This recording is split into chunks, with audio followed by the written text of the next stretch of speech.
नमस्कार दोस्तों, स्वागत है मेरे YouTube चैनल पे। तो आज मैं पर्यावरण अध्ययन के 30 क्वेश्चन से लेकर के आया हूं जो जेटेट 2012 में पूछे गए हैं। हालांकि जेटेट 2012 में रजिस्ट्रेशन किया गया था, फॉर्म फिलअप हुआ था, लेकिन एग्जाम 2013 में हुआ था। तो यह जो पर्यावरण अध्ययन के 30 प्रश्न है, ये लेवल 1 के हैं, क्लास 1 to 5 के EVS के प्रश्न है। तो अवश्य देखें, इन प्रश्नों के बहुत ही महत्वपूर्ण प्रश्न है। तो शुरू करने से पहले यदि मेरे चैनल पर आप नए हैं तो चैनल को सब्सक्राइब कर लीजिए, बेल आइकन को प्रेस कर लीजिए, ऑल पर प्रेस कर लीजिए ताकि आने वाला हर वीडियो का नोटिफिकेशन आपको मिल सके। तो चलिए दोस्तों, बिना देर किए हुए शुरू करते हैं प्रश्नों को।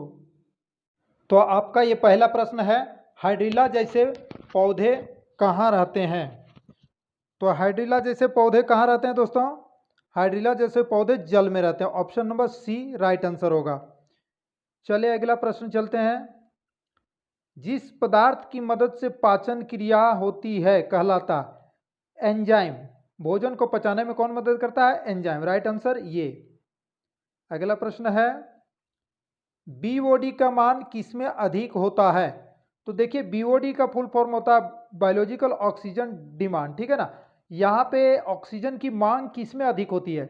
देखिए, स्वच्छ जल में तो काफी ऑक्सीजन होता है, प्रदूषित जल में भी कुछ मात्रा में ऑक्सीजन होता है, मल जल में ऑक्सीजन की मात्रा बिल्कुल नहीं होती है। तो यहाँ पे मल जल में ऑक्सीजन की मांग अधिक होगी ना, यानी बीओडी का मान अधिक होगा, यानी इसका राइट आंसर क्या होगा? ऑप्शन नंबर सी, है ना। चलिए, बीओडी का मान सबसे अधिक मल जल में होता है। चलिए अगला प्रश्न की ओर चलते हैं। देखिए, आपका चौथा प्रश्न यहाँ पर है, जल या वायु द्वारा मिट्टी की ऊपरी परत हटाने की प्रक्रिया कहलाती है? क्या कहलाती है? जल या वायु द्वारा जब मिट्टी हटाया जाता है अपरदन कहते हैं। Right answer option number B होगा, मिट्टी का कटना यानी हटना, ठीक है ना। चलिए अगला प्रश्न की ओर चलते हैं। प्रश्न नंबर 5। अब यहाँ पे हो जाएगा, पृथ्वी का 70% जल है परंतु स्वच्छ जल का प्रतिशत क्या है? लगभग है, यानी पृथ्वी का 70% यानी पृथ्वी जो है, पूरी पृथ्वी 70% जल से भरा हुआ है, 30% जो है भूस्थल है, ठीक है। तो 30% को छोड़कर के जो 70% जल है उसमें स्वच्छ जल का प्रतिशत कितना है? तो 70% जो जल है पृथ्वी का टोटल का, तो 70% जल को हम 100% मानेंगे ना, तो 3% जल ही जो है पीने योग्य जल है, यानी स्वच्छ जल है, ठीक है। तो 3% इसका राइट आंसर होगा। चलिए अगला प्रश्न की ओर चलते हैं। सजीव किसका प्रयोग निरंतर ऊर्जा स्रोत के रूप में करते हैं? आप देखिए, ऊर्जा स्रोत के रूप में देखिए, यहाँ पे ऑप्शन है सूर्य का प्रकाश, चांदनी, जल, वायु। तो यहाँ पर देखिए क्या होगा, सूर्य का प्रकाश तो नहीं होगा, चांदनी भी नहीं होगा, जल भी नहीं होगा। अब कहिएगा सूर्य का प्रकाश तो ऊर्जा प्रदान करता है? नहीं दोस्तों, हम निरंतर वायु के रूप में ऑक्सीजन का उपयोग करते हैं जो भोजन का ऑक्सीजन ऑक्सीकरण करता है अंदर में और हमको ऊर्जा प्राप्त होती है, यानी इसका right answer option number D होगा, ठीक है ना। Option number D right answer होगा। तो चलिए अगले प्रश्न की ओर चलते हैं। क्वेश्चन नंबर 7, ऑमनिवोरस का क्या अर्थ है? ऑमनिवोरस का क्या अर्थ है?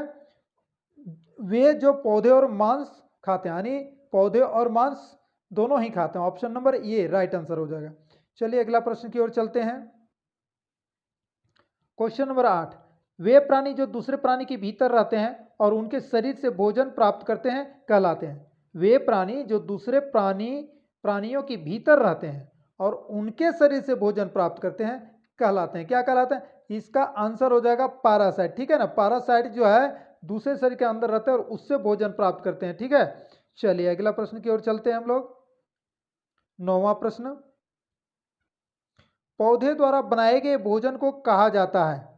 पौधे द्वारा बनाए गए भोजन को क्या कहा जाता है? देखिए, पौधे जो भी भोजन बनाते हैं खाद्य पदार्थ में स्टार्च के रूप में मौजूद रहता है, यानी ऑप्शन नंबर डी इसका राइट आंसर होगा, ठीक है ना। चलिए अगला प्रश्न की ओर चलते हैं। 10वां प्रश्न, भूमि और जल दोनों में रहने वाले प्राणी कहलाते हैं? भूमि और जल दोनों में रहने वाले प्राणी क्या कहलाते हैं? उभयचर। चलिए अगले प्रश्न की ओर चलते हैं। क्वेश्चन नंबर 11, वे साग सब्जियां जो रुचांश देती हैं शरीर को किससे छुटकारा प्रदान करने में मदद करती है? ऑप्शन है नहीं पचे हुए भोजन, पचे हुए भोजन, शर्करा स्तर, रक्तचाप। अब आप यहाँ पे देख सकते हैं कि प्रश्न है वे साग सब्जियां जो रुझान देती हैं शरीर को किससे छुटकारा, यानी पचा हुआ भोजन को ये बाहर निकालने में मदद करती है, यानी राइट आंसर क्या हो जाएगा ऑप्शन नंबर बी, पचे हुए भोजन को निकासी में मदद करती है। ठीक है, चलिए अगला प्रश्न की ओर चलते हैं। क्वेश्चन नंबर 12, एक जीव जो मिट्टी में बिल बनाता है ताकि मिट्टी द्वारा वायु और जल अवशोषित किए जा सके वह उर्वरक बन सके। देखिए क्या है, एक जीव है जो मिट्टी में बिल बनाता है ताकि मिट्टी द्वारा वायु और जल अवशोषित किया जा सके, यानी मिट्टी द्वारा अंदर वायु और जल दोनों अवशोषित किया जा सके और वह उर्वरक बन सके। तो ये क्या करता है, कौन करता है यह मिट्टी में, ये केंचुआ का काम है, ऑप्शन नंबर डी। ठीक है ना, चलिए अगला प्रश्न की ओर चलते हैं। 13 नंबर प्रश्न क्या कह रहा है, एक स्थान के वायु, नमी और तापक्रम जैसे अजैव कारक किसका निर्धारण करते हैं। यहाँ पे खाद्य श्रृंखला, मौसम, प्राणी, इनमें से कोई नहीं।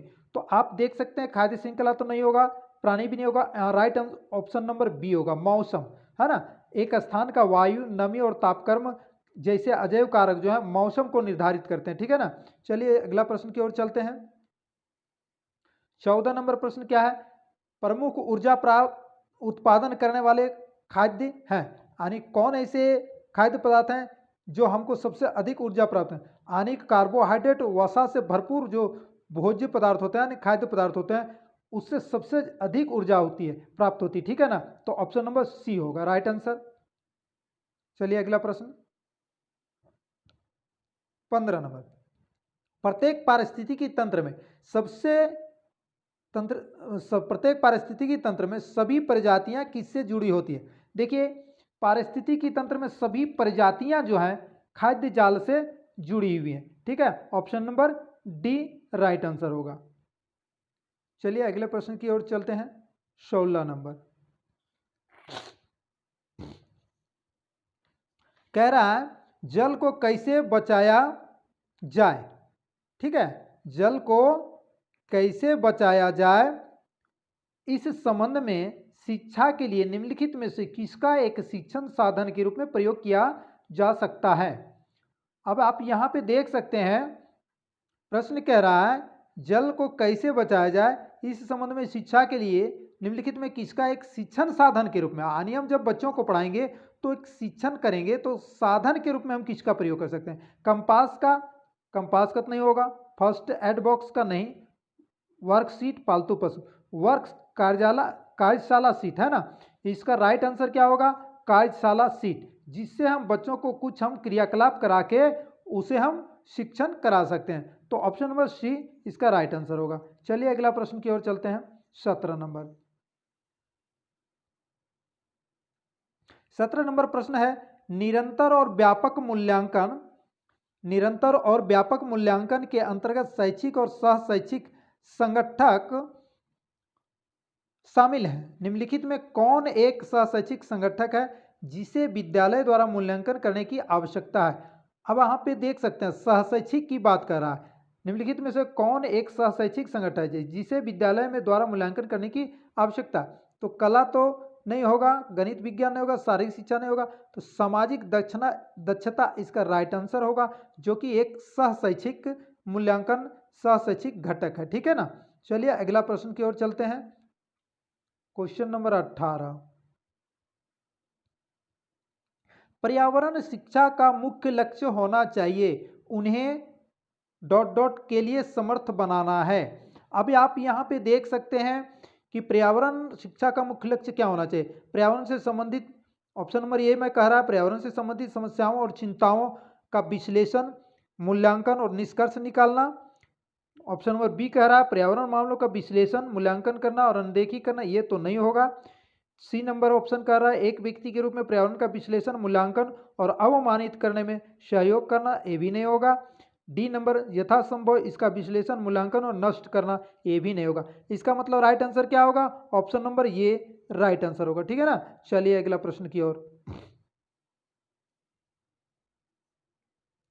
19 नंबर प्रश्न, पर्यावरण शिक्षा महत्वपूर्ण है क्योंकि वह पृथ्वी के भविष्य के परिरक्षकों को खाली स्थान के साथ सज्जित करता है। पर्यावरण शिक्षा क्यों महत्वपूर्ण है, चलिए इसका ऑप्शन को हम लोग देख लेते हैं। ठीक है ना, तो पहला ऑप्शन कह रहा है प्रकृति को निम्नलिखित और दुरुपयोग करने के कौशल का ज्ञान, ये तो हो ही नहीं सकता। बी नंबर, एक असततशील तरीके से आगे बढ़ने की समस्याओं और कौशल के विषय में अपेक्षित जानकारी, ये भी नहीं होगा।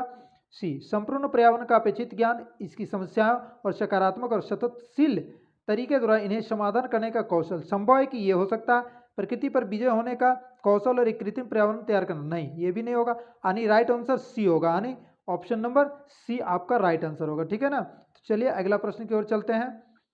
क्वेश्चन नंबर 20, निम्नलिखित में से किसी एक के अतिरिक्त सभी पर्यावरण के अध्ययन के महत्व है, यानी किस एक के अतिरिक्त, यहाँ पे सॉरी दोस्तों, यहाँ पे किसी है, यहाँ पे सिर्फ पढ़ना आपको किस एक, ठीक है ना, किस एक के अतिरिक्त सभी पर्यावरण के महत्व है, यानी एक को छोड़कर बाकी पर्यावरण के महत्व हैं, तो किसको छोड़ करके। देखिए यहाँ पे ऑप्शन नंबर ए कह रहा है भाषा को समझना, बी कह रहा है प्रकृति की जागरूकता और समझ, सी कह रहा है पर्यावरण के संरक्षण और सुरक्षा के संबंध में मनोवृत्ति विकसित करना, डी कह रहा है पर्यावरण में संशोधन और बदलाव को समझना। तो देखिए सब पर्यावरण से जुड़े हुए हैं प्रकृति, यहाँ पे भाषा को समझना ये पर्यावरण से जुड़ा हुआ नहीं, तो राइट यहाँ पे ऑप्शन क्या आपका, ऑप्शन क्या होगा, ऑप्शन नंबर ये, भाषा को समझना यह पर्यावरण अध्ययन का महत्व नहीं दर्शाता है। चलिए अगला प्रश्न की ओर चलते हैं, प्रश्न नंबर 21, ठीक है ना। पर्यावरण अध्ययन की प्रकृति जो विभिन्न कारकों पर अनुनाश्रित होती है, ठीक है, पर्यावरण अध्ययन की प्रकृति जो विभिन्न कारकों पर अनुनाश्रित होती है, यानी एक दूसरे पर आश्रित हो, तो ये आपका ऑप्शन नंबर डी होगा, मनुष्य और प्रकृति का संबंध, ठीक है। अगला प्रश्न चलते हैं।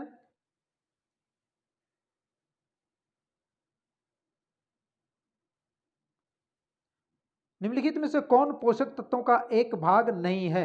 अब देख सकते हैं खनिज पोषक तत्व के अंदर आता है प्रोटीन, विटामिन, कास्टिक सोडा नहीं है, यानी आपका राइट आंसर क्या होगा, ऑप्शन नंबर डी आपका राइट आंसर होगा, ठीक है। क्वेश्चन नंबर 23, निम्नलिखित में से एक चीज जो रुचांश यानी रफेज नहीं प्रदान करता है वह है।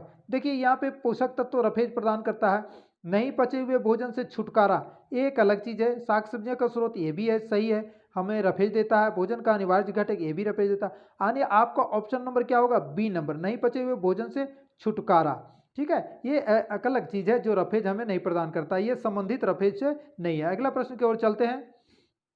देखिए आप क्वेश्चन नंबर 24, गांव के एक परिवार में जल भंडारण के लिए किसका व्यवहार किया जाता है। गांव के एक परिवार की बात कर रहा है यहाँ पे, ठीक है, तो गांव के एक परिवार बांध का प्रयोग कर सकता है, नहीं कर सकता है। बाल्टी से तो नहीं हो सकता एक परिवार का, तो किससे हो सकता है भाई, पीठ से पीठ मीन्स क्या होता है, पीठ मीन्स होता है गड्ढा, ठीक है, पीठ मीन्स गड्ढा या डोभा कह सकते हैं। तो यहाँ पंप भी नहीं होगा, बाल्टी भी नहीं, बांध यानी डोभा होगा, यानी राइट आंसर क्या हो जाएगा यहाँ पे, सी नंबर, एक गांव के एक परिवार के लिए सी नंबर ऑप्शन होगा, पीठ, है ना। चलिए अगला प्रश्न की ओर चलते हैं, ऑप्शन आपका 25वां नंबर प्रश्न है, किसमें स्वच्छ जल नहीं होता। देखिए वर्षा जल स्वच्छ होता है, कुआं स्वच्छ होता है, हिमशैल स्वच्छ होता है, समुद्र में स्वच्छ जल नहीं होता, यानी ऑप्शन नंबर डी आपका राइट आंसर हो जाएगा। चलिए क्वेश्चन नंबर 26 देख लेते हैं हम लोग। क्वेश्चन नंबर 26 है, एक गांव में पेयजल का संभव स्रोत क्या हो सकता है। एक गांव की बात है, तो एक गांव में संभव स्रोत क्या हो सकता है, तो समुद्र से तो नहीं पी सकता है लोग पानी, बांध भी पेयजल के रूप में प्रयोग नहीं होता है, समुद्र ताल भी नहीं होगा, यानी कुआं, एक गांव में क्या होता है, कुआं संभव स्रोत होता है, राइट आंसर बी हो जाएगा। चलिए अगला प्रश्न की ओर चलते हैं। 27 नंबर प्रश्न क्या कर रहा है, भू अपर्दन, अम्ल वर्षा, प्राकृतिक संसाधनों की क्षीणता और संकुचन प्रकृति किसके कारण होती है। देखिए भू अपर्दन, अम्ल वर्षा ये सब वन नाशन के कारण होता है, यानी ऑप्शन नंबर ये, वन का कटाव अधिक होगा तो ये सारी समस्याएं आएगी। चलिए अगला प्रश्न की ओर चलते हैं। देखिए यहाँ पे एक प्रश्न है, एडिबल, एडिबल शब्द का क्या अर्थ है। एडिबल का मतलब होता है जो खाने योग्य होता है, यानी ऑप्शन नंबर बी, खाया जा सकने वाला, ठीक है ना, खाया जा सकता है। अगला प्रश्न है 29 नंबर, देखिए 29 नंबर प्रश्न क्या कह रहा, कौन विटामिन हमारे शरीर में प्रोटीन बनाने और ऊर्जा तैयार करने में मदद करता है। वह दाल, आलू और केले में पाया जाता है और उसकी कमी से यहाँ पे बेरी-बेरी रोग होता है।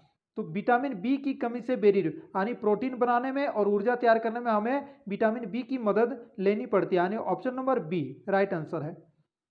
अगला प्रश्न है और अंतिम प्रश्न है, इस सेट का अंतिम प्रश्न है। अब आप देखिए, निम्नलिखित में से कौन एक गैर संक्रामक रोग है, यानी बाकी सभी संक्रामक रोग है, एक संक्रामक रोग नहीं है। तो डायबिटीज देखिए, हैजा, मलेरिया, चेचक, ये सब सारे संक्रामक रोग हैं। हैजा, मलेरिया, चेचक, डायबिटीज जो संक्रामक रोग नहीं है, यानी आपका सही आंसर क्या होगा, ऑप्शन नंबर ये। तो इस तरह से 30 प्रश्न थे, काफ़ी महत्वपूर्ण प्रश्न थे। तो इस तरह के प्रश्न पाने के लिए हमारे चैनल को सब्सक्राइब कर लें और अभी तक जो लाइक नहीं किए होंगे एक लाइक दे दें और बेल आइकन को प्रेस कर लें, ऑल पर प्रेस कर लें, ताकि आने वाले हर वीडियो का नोटिफिकेशन आपको मिल सके और आप कुछ जानकारी हासिल कर सकें। तो चलिए मिलते हैं नए वीडियो में।